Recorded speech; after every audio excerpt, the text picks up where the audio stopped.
Investing in the education of the youth is an investment for the nation.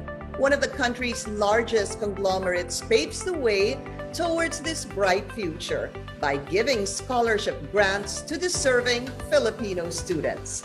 I'm Pinky Webb, and this is Business Matters, where doing good is good business.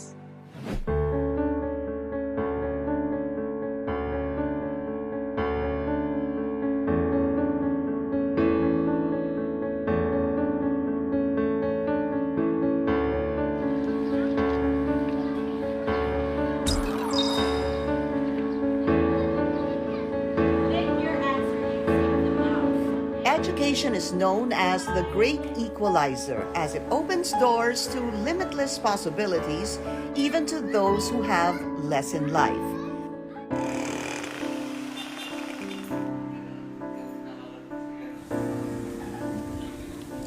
"22-year-old Faye Ann Navarro is among those who were fortunate enough to reap the benefits of having a higher education.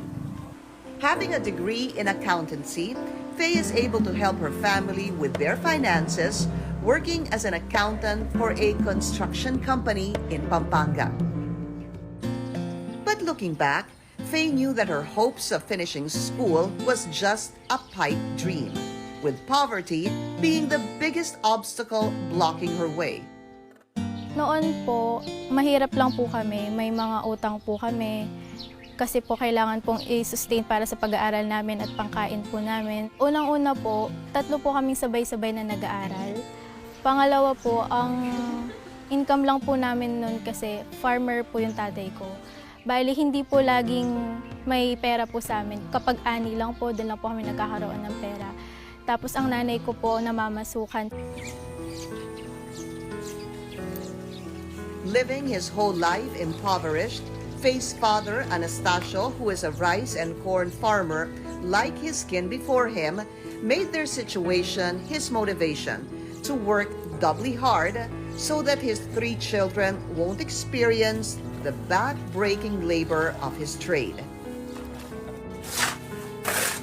Even working part-time in construction just to provide better for his family. Ang pangarap ko sa mga anak ko talaga, dapat makatapos sila kasi ako hindi ako nakatapos. Mahirap yung pera, mahirap talaga yung trabaho. Tis-tis, gano'n lang ang pagpapalaki ng anak. Kasi ayaw kong danasin nila yung hindi ka nakapag-aral, wala kang trabaho, sumugid lang ang palagi.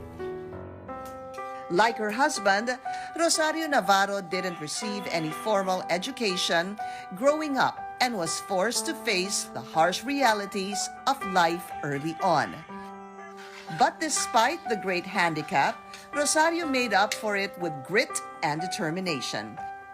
Constantly looking for side jobs to contribute to her children's school funds while juggling with her duties at home as a housewife. Sobrang hirap po, pero kung tutusin, sa akin, okay lang kasi anak ko sila, gagawin ko ang lahat para mataguyod sila kahit anong trabaho. Para alam ko kasi sa pag-aaral nila, ayokong danasin yung sa amin ng tatay niya, hindi kami nakapagtapos. Iba yung buhay ng nakapagtapos kaysa sa hindi nakapagtapos. Agriculture remains an important sector in our developing economy. Yet a farmer's life is one filled with struggles, often associated with extreme poverty. But even with a sad romanticization of this once noble profession, Faye remains proud of her parents' livelihood.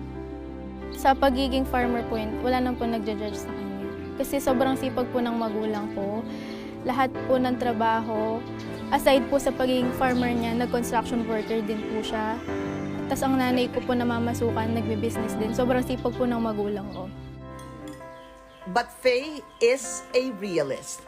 Even with her aspirations, she knew that with the cards life dealt to her family, her dreams will remain nothing more but dreams. Nung high school po talaga ako, doon po kami talaga sobrang naghirap kasi dalawa po kami high school na magkasabay noon. Tapos mga projects po, mga allowance na malalaki na sa school na kailangan. Sunod-sunod po yung mga gastusin namin sa bahay. So naisip ko, paano po kaya magka-college noon?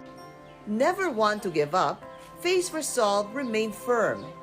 Even if she won't get the chance to step into college, she promised herself that she will find ways to support her parents and siblings. Mahirap yung walang pinag-aralan, kaya ginusto ko po talaga makapag-aral. Kung hindi man po ako makapaghanap ng scholarship ko nung high school po ako, ang balak ko po talaga gawin, makapaghanap po ng part-time job. Pero talaga itutuloy ko po yung pag-aaral ko. But fate had a different plan for Faye, an opportunity that will change the course of her life forever. May friend po yung nanay ko na nagpakita ng newspaper po na nandun po yung SM Foundation na naghahanap ng SM Scholar.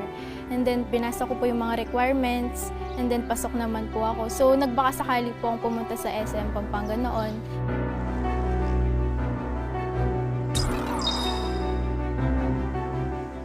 Times of crises brings out the best out of people, working together toward a common goal of uplifting the lives of those who are in need.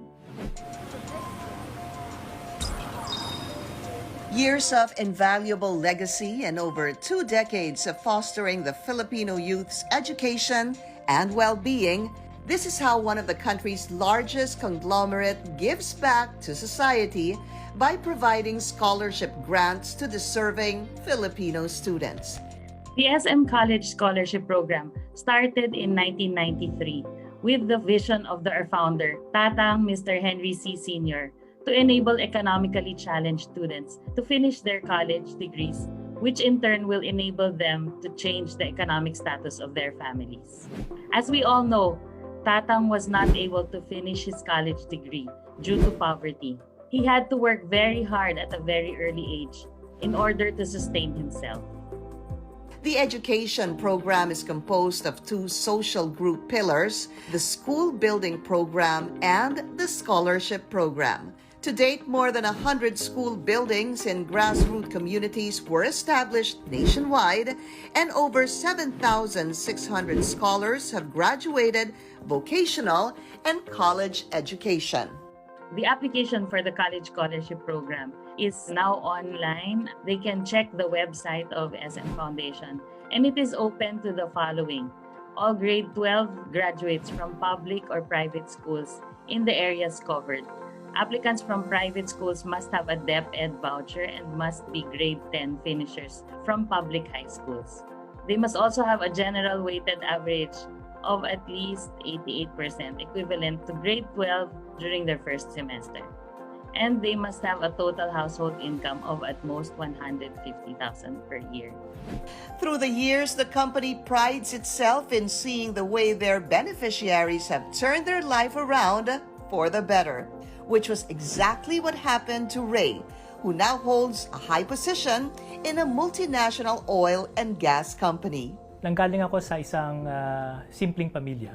Yung nanay ko, mayroon kaming maliit na tindahan sa bahay namin. Tapos yung tatay ko ay tumutulong sa hardware store na uncle ko. Nung high school ako, talagang gusto ko maging scholar. Kasi hindi man sabihin ng mga magulang ko, alam ko mahirap sa buhay. It was by chance that Ray saw a poster about the call for applications, a blessing that led him towards the realization of his goals. Gusto ko kasi mag-aral sa UP. Nung panahon na yon, ang tuition sa UP, 300 pesos per unit. Yung buong tuition ko, binabayaran ng SM Foundation. Yung stipend na natatanggap namin, malaking tulong yun para sa baon ko. Expenses sa eskwelahan, lalo na yung mga libro kasi mahal ang libro ng accounting eh. He graduated cum laude and earned himself his license as a certified public accountant. Just like Ray, Faye also took a leap of faith and applied for the same scholarship grant. 4th year high school po ako. Naghahanap na po talaga ako ng mga scholarship. Kami po ng nanay ko kasi po di po namin afford na makapag-college ako. May friend po yung nanay ko na nagpakita ng newspaper po na nandun po yung SM Foundation na naghahanap ng SM Scholar. She immediately submitted all the requirements for an exam and an interview, which eventually qualified her for a full grant. Sobrang saya ko po nun kasi parang nawala po yung malaking problema para sa amin. Noon yung sinabi lang po, walang bababa ng grade na line of 7 po, ganun. Tapos po, 2.5 po yung G1 namin nun. Faye became a dean's lister on her first 2 years in college and was entitled for a tuition refund, which she handed over to her parents to be spent on house repairs. The foundation currently maintains around 1,000 scholars enrolled in over 100 colleges and universities nationwide with full tuition and miscellaneous coverage. Meron din silang monthly allowance and opportunities to work in the SM stores during their Christmas and summer breaks. The scholars also receive enrichment and engagement activities throughout their stay in the program, such as general assemblies, recollections, and other social-cultural activities, which are all learning-based and fun-filled. The program covers various fields of study: computer science, information technology, engineering, education, accountancy, and financial management. Upon graduation, the scholars receive job offers from the different companies under the corporate umbrella without any strings attached.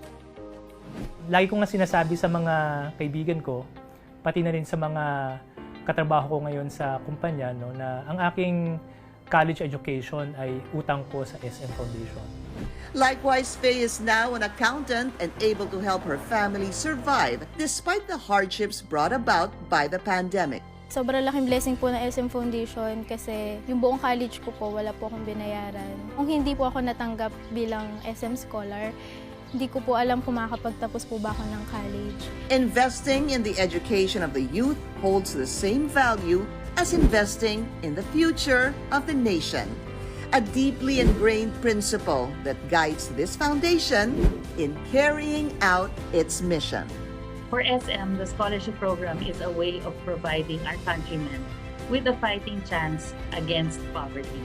We see this social good program as a vehicle that will empower the youth, especially those who are economically challenged, to rise above their circumstances and lay the grounds for a better future for themselves and their families.